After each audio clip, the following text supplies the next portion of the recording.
No update. No, just felt a little something in her groin, so we'll get it evaluated and see what happens from there. More than just limping off the court was what Caitlin Clark did. She broke down in tears.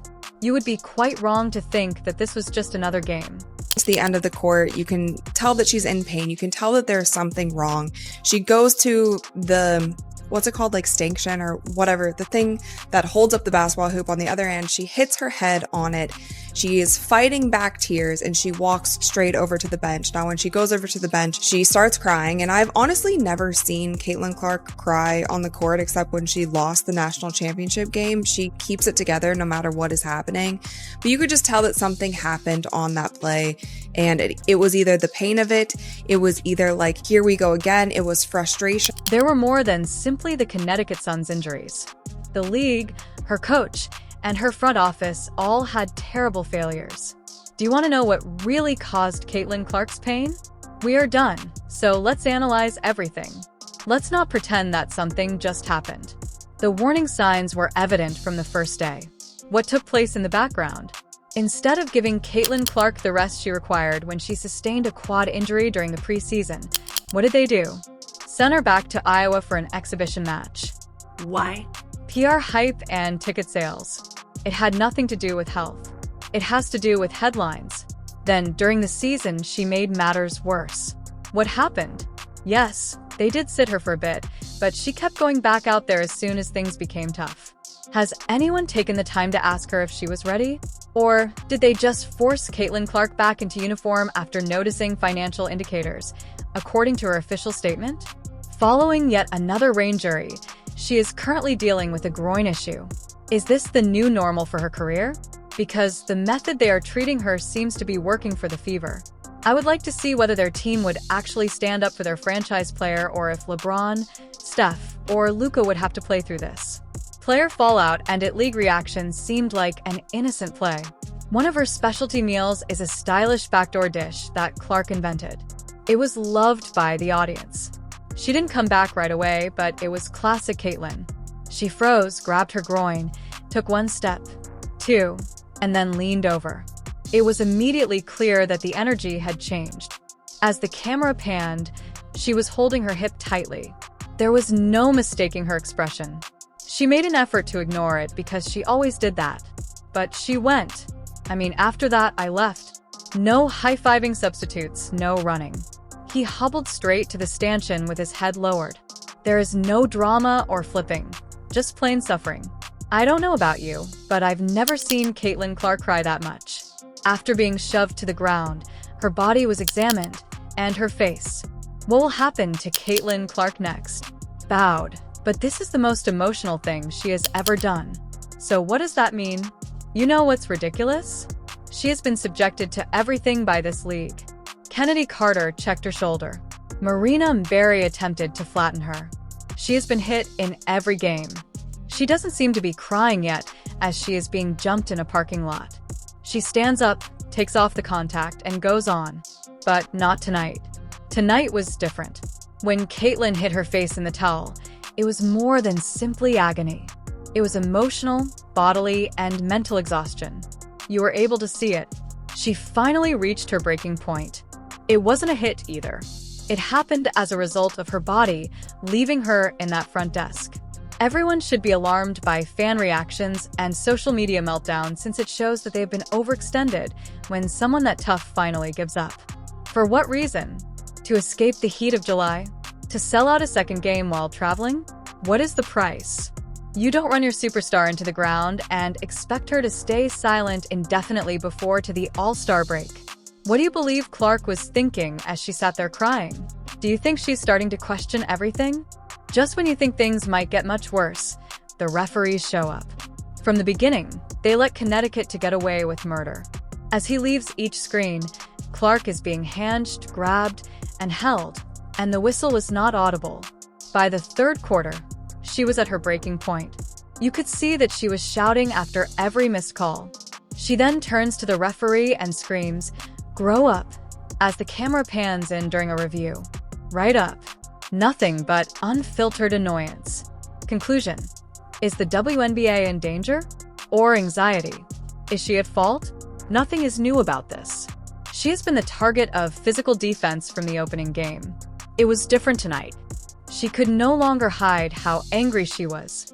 I must admit that I'm glad someone had to say it. The referees have not protected her. Her coach hadn't spoken it yet, so she did it herself. But I'm curious as to why she is the only one standing up for herself. What is the confusion hiding? However, Caitlin Clark showed up. Before the injury, her final stats were 14 points, 7 assists, 8 rebounds, and a box score of 21. She organized the attack, coordinated transitions, and set up her teammates. While she was on the ground, the fever took over. As she sat, Connecticut filled the room. Despite all of the injuries, bad choices, and chilly shooting, she kept working. In the fourth quarter, right before the injury, she also lost her temper. Free throws, a backdoor cut, a long three, a dagger stretch, a mid-range pull-up, and boom, bang, boom. She gave Indiana the buffer it needed. The most agonizing thing was when her body failed her. She is doing everything in her power to keep this group alive. And when she breaks, who will support her? Where's the safety? Where's the accountability? Alright, so we had to talk about Stephanie White because these rotations were just nonsensical. Clark plays for 4 minutes, sits for 5, and then plays for 6. How is she supposed to get into a rhythm when she has soft tissue damage? How can her body be supposed to remain flexible? After playing ball, have you ever attempted to jump back in the cold while experiencing tight hips or sore quadriceps? It is a disaster. You're a jerk. You become tense. You face the risk of suffering harm once more. That's exactly what's happening. Furthermore, as soon as she makes a tremendous shot, White grabs her. She benches her after she scores runs. She still has Clark and Ari McDonald together on the floor, despite the fact that their relationship is clearly deteriorating. What is the plan of action here? You would think that Caitlin would be handled like a franchise player, even yet she is being cycled like a bench rookie. Now she's paying for it. See how long it takes Clark to say, "I'm done"? Let's be truthful. There is no strategy here. There is turmoil, despair, and panic. Play All-Star Weekend and Caitlin Camp Day. Urge her to keep going. The gathering is packed with people. Put her in there. The groin still hurts. Get those tickets sold. Every decision then appears hurried and reactive. Nothing seems to be done with her long-term well in mind. To make matters worse, she is being pursued across the country, media, aircraft, and events. How is she supposed to recuperate since she never sleeps? She feels as though her quadriceps are tight.